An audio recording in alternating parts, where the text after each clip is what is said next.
Hey there, welcome. Today I'm going to show you how I painted this leather jacket. I picked it up at the thrift store for just €1 and I wanted to paint it in a vintage tattoo style. For the back I wanted a quote for something I cared about and I looked on Pinterest on several topics and I found the perfect quote. However, I can no longer find it and I didn't pin it, so I can't give you a link to the person who originally came up with it. I'm sorry. If you know who did, please comment below and I'll add it in the description. Here my jacket is already treated with acetone to remove the protective top coat so that the paint stays on really well. You see a fake white fog. This is because I made a design earlier without planning. And I removed this using acetone as well. Next I draw the outline with tailor chalk, using a little block of wood to make sure all the banners are the same size. On a previous jacket I tried using ballpoint pen and fine liner for the outline, but even with multiple layers of paint those keep bleeding through. The chalk worked perfect.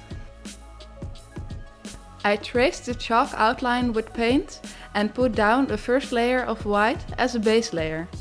This way I have to use less of the light color I want on top.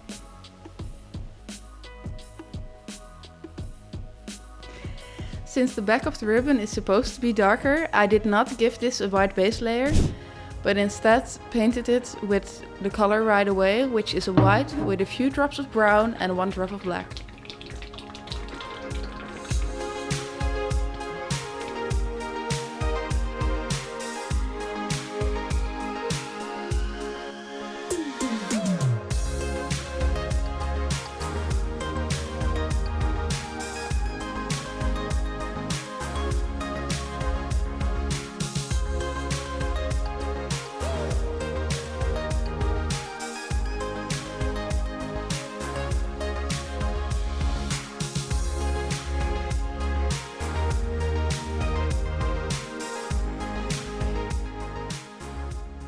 You should really wait until the paint is dry, because as you can see here, this little spot was not yet dry and it's messed up with the second layer. It actually turned out really well. I love the color and a little bit of paint was enough to cover the entire backside part of the ribbon. The feel and coverage of the Angelus paint is actually almost identical to the Warhammer layer paint that I painted on leather with before. I think there will be some difference in how much it wears off, but I'm not going to be able to test that because I did not properly prime the other jacket I painted because I did not know I had to remove a layer with acetone. I added darker brown shadows, which was not the best, but what was way worse was my attempt at mixing a beige color. The first color looks like puke. The second color looks way better, but still not what I imagined. And by now I have used over half of my white paint, which is my main ingredient for my beige attempts. The set I bought came with 2 other light colors, pink and lilac. So just to see what it would look like, I tried the lilac on black leather, and since I can darken this with purple, it does not have the issue of mixing into a gross color. Even though this pastel goth vibe is not really my thing, it looks really clean and I love the result.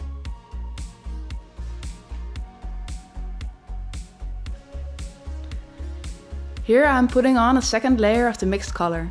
And even though it looks lighter, once dry, it's an exact match to the purple. So if you have to remix paint, first try it on a small spot and wait for it to dry. I'm using a Q-tip to clean up the lines.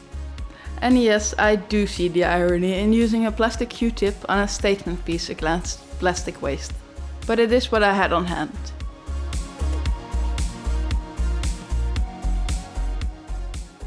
I mixed a slightly darker color and I'm gonna attempt to add shading again.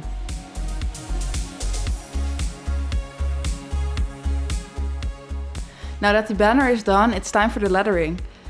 I was not sure if I wanted to use black, white or purple. Therefore I tried all of them, as well as the colors with a different color outline.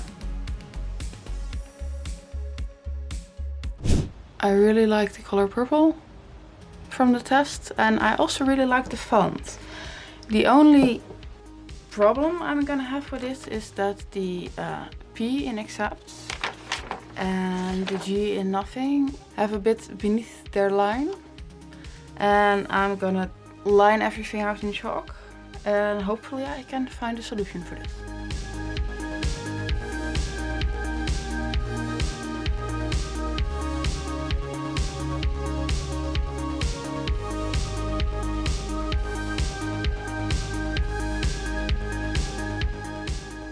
And with 3 layers of paint, the letters are done. So I ended up having to do a few touch-ups. I made a few mistakes that I removed with acetone, which also removed the lilac layer. I'm very happy that I picked a color for the ribbon that's straight from the jar, because it was very easy to do touch-ups without having to mix paint and risking it not being the right color. Originally I'd planned to put like a flower at the bottom of the design or something, but actually it's pretty busy already. So I may paint some additional details on the front or the sleeves, but the design on the back is done. There's just one thing. At the start you saw that there was this white glare on my jacket.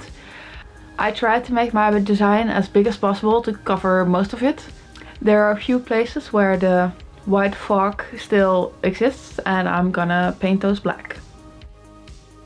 I'm using threaded spikes because this is a second-hand jacket and I don't expect it to last over 2 years. And this way I can take the spikes out again before I discard of the jacket and reuse them.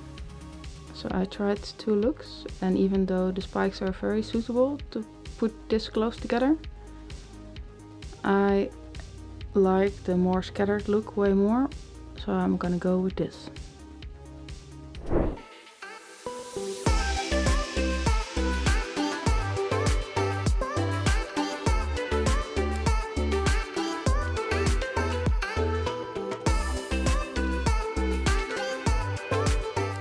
Spikes are done. This is the first time I did spikes on a color and they're not truly identical, but I'll live with it. Thank you so much for watching. I hope you enjoyed the video. If you did, please give it a like and I'll see you next time.